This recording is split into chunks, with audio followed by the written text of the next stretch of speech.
The Urban Poor Ministry. From the very beginning of its existence in Delhi, Vidyajyoti felt itself drawn to respond to the shocking situation of the poor in the city. It was Father T.K. John whose vision came to life when the outreach to the slum communities began. Today, my dear friends, we shall get a glimpse into the ministries at Majnu Tilla and Ghazipur. Today, Majnu Tilla is famous for its illustrious Tibetan market, where you will find Tibetan migrants who have settled down and own splendid restaurants, hotels, fashion material, and spa centers. Tourism has grown. Many people come here, but hardly anyone notices that there is a slum in the very heart of the hustling and bustling life of Majnu Tilla. One side you see the rich, life aglow, and on the other side you see people living in utter poverty, struggling to earn and educate their children. They are forced to live in an unhygienic condition. These children do not have the opportunity to go to proper schools, but they do wish to study and come up in life. Year on year, 6 of our brothers go to Majnu Tilla 3 times a week to spend quality time with these kids who eagerly wait for them. The brothers, along with a lay collaborator Fatima, volunteer to help out these kids with supplementary classes. 45 students from the 1st to the 9th standard come to a particular allocated place to study daily. This process of remedial coaching has definitely helped the students a lot. This ministry has surely instilled a new hope in the heart of these slum children. On the other hand, we have the Ghazipur Urban Poor Ministry. This ministry is led by the Sisters of the Nazareth congregation, called as the Asha Deep Ujjwal initiative, which began in April 2023. Currently, several young girls are undergoing tailoring training. The Ghazipur ministry team, along with Sister Pramila, is visiting families to encourage children to attend coaching classes for academics and persuade parents to send their kids to tuitions. The center is located near the largest dump site in Asia. Many children have dropped out while others have enrolled themselves in government schools. Despite registering at various government and NGO coaching centers that offer free meals, these students aren't experiencing much educational progress. Therefore, our team's goal include aiding their studies, preparing dropout teens for open school exams, and conducting awareness programs on hygiene, social and family issues, and more. The Vidyajyoti Youth Ministry team has also pledged its support for this initiative. Well, we pray and hope that this venture will be enriching for both the team and the children in this academic year. We shall now listen to some of our companions on their heartfelt experiences during their ministry at Majnu Tilla and Ghazipur. Good morning, my dear brothers and sisters. I am going to Majnu Tilla for my ministry, and today I would like to share some of my experiences and informations about the place. There are about 60 families living in that place. Most of the men are e-rickshaw pullers and some of them are daily laborers. Most of the women are doing household works, but they are forced to work for long hours and they are paid very low. It is an economic exploitation, and in theological term, we can call it as a sin. Since they are doing menial job, their daily wage also is very low. So their lives are in a miserable situation.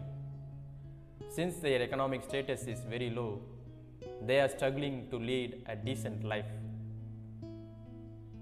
and they are lacking basic needs such as proper housing, health and hygiene, education and food. Most of the children do not have proper education. Since money is a big issue, the parents are not able to send their kids to private schools, but they send their children to only government schools. Many parents are not aware of the importance of education. We could see the dropout students are missing their goal and often misled to indulge in harmful habits such as smoking, alcohol addiction, and drugs. So, we not only educate the children but also meet the parents, make them understand and aware of the importance of education. People in general are supportive and encouraging. They are very much in need of our presence there. And our initiatives do make a difference in their children's growth. So far, my experience has been very positive.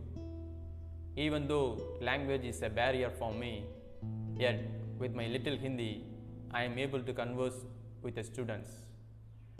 Students are very friendly and loving. All of them are gifted with a lot of talents. But due to lack of encouragement and support, they are not able to bring out their talents and skills. So, we make sure that each student gets individual attention and care so that we come to know the student and guide them efficiently. Thank you. Everyone, namaste. This is Brother Jito. I'm going to speak about the slum in Delhi. When I see in slum in Delhi, it is very chaotic. There are very different people. So when I go for ministry, I found very difficult to engage with them.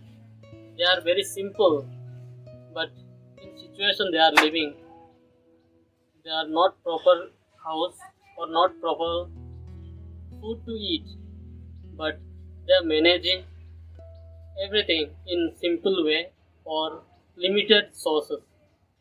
So in these people I found the things that they are not craving for others or whatever the resources they are getting, that is they are enough. But sometimes the other way, when I see in Delhi, they are saying that all Delhi it is engaging or accepting the old traditions or culture, and whereas other in New Delhi it is adopting the new modernization. So it is old Delhi and New Delhi. It is the different. So in the slum, I think that slum is the where people they are loving and care, but in the situation they are living, that's very difficult. When I think of ourselves, it is very difficult to be with them. The way they live, their way, the one house they have, but they are living so many people. They don't have any proper to sleep. They don't have proper to stay in like raining season, but they are managing within that. That's the sweetness of the slum. Thank you. The urban slums of Old Delhi suffers from lack of effective leadership, which has negative impact on the well-being and the future of the community. Poor leadership is characterized by lack of vision, responsibility, and compassion, which further extends to existing issues of inadequate infrastructure, lack of access to basic service, and poverty. The residents of the slums are left feeling neglected and unappreciated, as their leaders do not address the most pressing issues, which perpetuates the cycle of marginalization and impediments for the growth of the community. Without proactive and competent leadership, the urban slums remain in the state of stagnation, unable to make necessary changes to improve the lives of their inhabitants and create a more sustainable future for the community. In the absence of effective leader, their life has become hopeless and helpless in the present era. They don't see future for them, but just dragging their life in the present time. Thank you. Good morning friends, I am going to share with you some of my experience in Ghazipur slum. The Ghazipur slum is located close to the Ghazipur landfill, which looks like a garbage mountain. Since 1984, 140 lakh tons of garbage is gathered here. In 2021, it crossed 73 meters, which is the height of Qutub Minar. These days it is gathering up around 3 to 5 meters every year. The air is toxic, the water is contaminated, and the entire area is hazardous for living. But the people live here and find their livelihood from these garbages and doing some other works. The center in which we work is started recently. It was inaugurated in the last week of July. They run a tailoring center and a tuition center for spoken English coaching, as well as remedial classes for the dropouts. Since it is in the inception stage, there are not many students. Normally, we go around the place looking for people, talking to them, looking for the children. Whenever we meet them on the way, we talk to them casually and we invite them for the tailoring classes as well as for the tuition. One day we went to the other end of the slum and we were talking to them and we told them in our tailoring institute for 100 rupees per month we are giving training. People were interested. They asked so many details about that. At the end, when we shared this is the location of the center, they immediately said, we don't want to come there. They will not welcome us. They may shout at us. They may get angry with us. I was taken aback by their responses. Like the garbage around them, people themselves feel at times they are not needed, they are not wanted, they are thrown away. Like the garbage around them, people feel they are not wanted. The governmental and non-governmental organizations around them mostly make use of them rather than helping them. They have a playground which is mostly used as a dumping yard or keeping the fodder for the dairy farms. The students regularly go for schools and the tuition centers, but mostly none of them they really know how to read and write.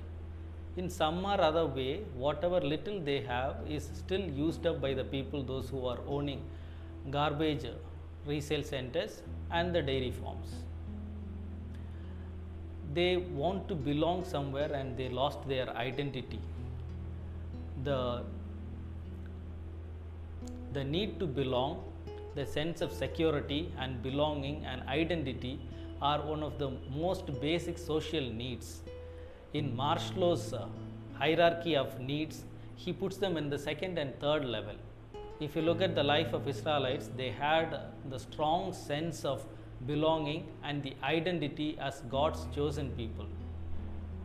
Today, I invite you all to reflect with me how we can give these people a strong sense of identity. Thank you. Now I am going to speak on hygiene. Hygiene refers to the practices to ensure that we have good health. These observances help us to keep oneself and surroundings clean, especially in order to prevent illness or spread of diseases.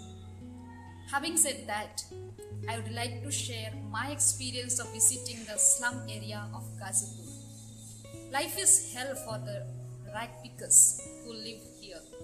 Without proper sanitation, clean and safe drinking water and toilet facilities.